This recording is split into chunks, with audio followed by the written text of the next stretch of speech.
ilusión en el colegio de poder contar con un compañero de profesión, con un colegiado de nuestro colegio, con nosotros, con Carlos Aguirre, que en la situación personal que vive en estos momentos como consejero de Economía y Hacienda del Gobierno vasco, pues estamos seguros que nos iba a poder aportar mucha información y muchos datos sobre la situación económica actual y sobre las perspectivas de futuro a nivel económico del país.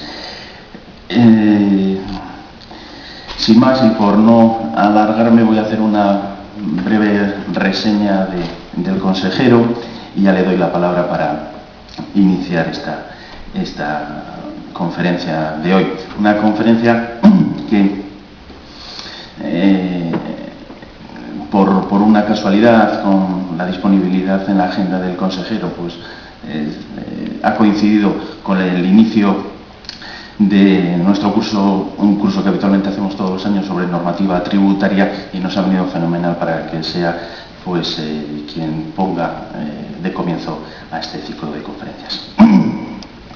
Carlos Aguirre es licenciado por la Facultad de Sarricos e inició profesionalmente en el mundo de la banca. Posteriormente ha desempeñado también otra serie de labores profesionales en el Ente Vasco de la Energía hasta hace bien poco, hasta que asumió el cargo de consejero en el Gobierno, pero anteriormente también, como bien recordaréis, estuvo en el Gobierno, en el propio departamento de Economía del Gobierno, siendo en su momento director de Planificación, posteriormente director para Asuntos Económicos de la Vicepresidencia del Gobierno, y a partir del año 98 fue director de Economía y Planificación. Ha sido miembro del Consejo de Administración de distintas sociedades, como la SPRI, como Progesinsa, Visesa, Gailán, etcétera, etcétera. Y sin más, Carlos, cuando quieras. Gracias. La verdad, un honor estoy hoy. Buenos días. Me siento honrado e ilusionado de estar aquí en estas jornadas organizadas por el Colegio de Economistas, mi colegio, desde hace, ni sé, prefiero no acordarme. Un colegio que, bueno, pues no creo que prácticamente empezó a desarrollarse a partir de los años 80 con un poquito más de vigor, y que ha ido creciendo, y que ahora, bueno, es un referente en el mundo económico dentro de la Comunidad Autónoma de Euskadi.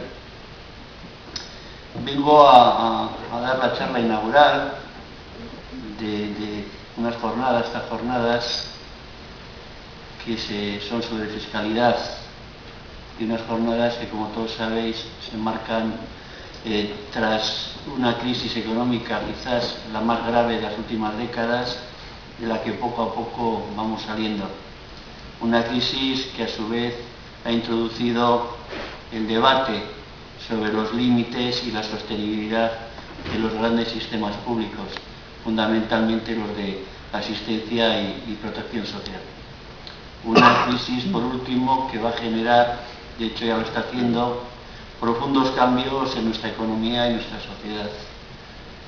Aquí y ahora cobra vigencia especial, una frase que dicen que dijo Leonardo da Vinci hace más de 5 siglos, que es: no estamos ante una época de cambios, estamos ante un cambio de época. Probablemente lo que nos toca vivir ahora es un cambio hacia una situación diferente, que tenemos que ser lo suficientemente inteligentes como para gestionarla bien. Pero no voy a ir por ese campo, voy a centrarme en temas algo más conocidos. Bien, este es el perfil, la evolución de la economía vasca en los últimos 30 años. Como veis, es un perfil con un ciclo muy raro a partir del año 93, un ciclo que en su momento se decía que era el cambio total de ciclos, que ha durado hasta el año pasado, pero que ha caído en barrena. Veis, como tuvimos un ciclo después de la crisis de finales de los años 70, principios de los 80. Nosotros lo vivimos un poquito más tarde, con un decalaje de 2 años, y también vivimos esa salida de la crisis con esa desincronía. Salimos coincidiendo con la entrada en la época aquella Comunidad Económica Europea, ahora Unión Europea. Tuvimos el primer ciclo recesivo dentro de la Unión Europea en la época de la Guerra del Golfo, y a partir de ahí hemos vivido 15 años, quizá algo más, de etapa expansiva, con pequeños valles dentro de la zona expansiva, y un repunte final que, como todos sabéis, a partir del año 2002-2003 tenía mucho más de burbuja financiera, de burbuja inmobiliaria, que de un crecimiento sólido, ¿no? Y como veis, este perfil acaba en el año 2009 con una caída brusquísima de la actividad económica, del PIB y del empleo. Una situación que, como sabéis, poco a poco vamos saliendo. La economía vasca, de donde partimos, es más o menos de una situación como esta, una economía pequeña y por lo tanto muy abierta. Dependemos de una forma extraordinaria de lo que ocurra afuera, de lo que ocurre en el resto de la economía española, pero también de lo que ocurre en las principales economías europeas. Entonces, evidentemente, principal cliente son el resto de comunidades autónomas españolas, pero también son clientes importantísimos Francia, Alemania, Italia, Japón y el Reino Unido, por este orden dentro de la Unión Europea y los Estados Unidos. Es una economía todavía muy vinculada al sector industrial, de los servicios a la industria. Eso es sano, es bueno, y es la envidia de muchas otras regiones españolas y europeas.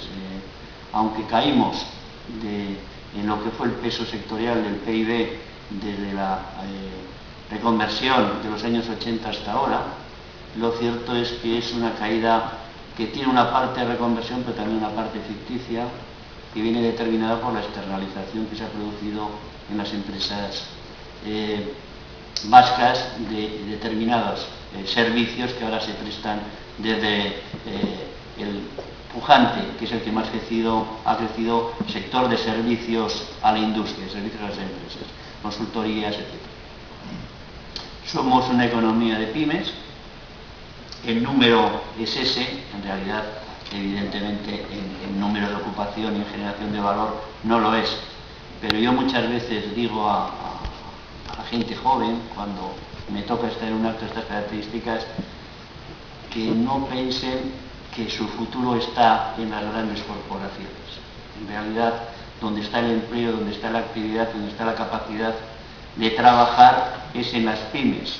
Y todo el mundo al final quiere estar en un gran banco o una gran corporación energética, pero en realidad por esta vía de las pymes hay mucha más capacidad de llegar a un puesto de trabajo, ¿no? Somos de un nivel tecnológico medio y medio alto. En lo que son los sectores, quizás estemos un poquito más bajo en la cadena tecnológica, pero en lo que es la tecnología incorporada a los sectores, me refiero que cuando hay una definición de lo que son los sectores en tecnología, hay determinados sectores como el de papel, etcétera, etcétera, son sectores muy maduros y catalogados como de tecnología baja, pero sin embargo dentro de esos sectores puedes tener alta tecnología. A eso es lo que me refiero yo cuando estamos ahí, en ese punto tecnológico medio alto. Pero también es cierto que tenemos muy pocos sectores de punta, carecemos de esa, digamos, punta de la tecnología que tan bueno es para una economía. En los últimos 30 años hemos crecido por encima de la media española y de la media de la Unión Europea. Hemos recuperado un terreno que ya teníamos en la época de los años 70, que lo perdimos dramáticamente en los años 80 y que poco a poco los hemos recuperado y los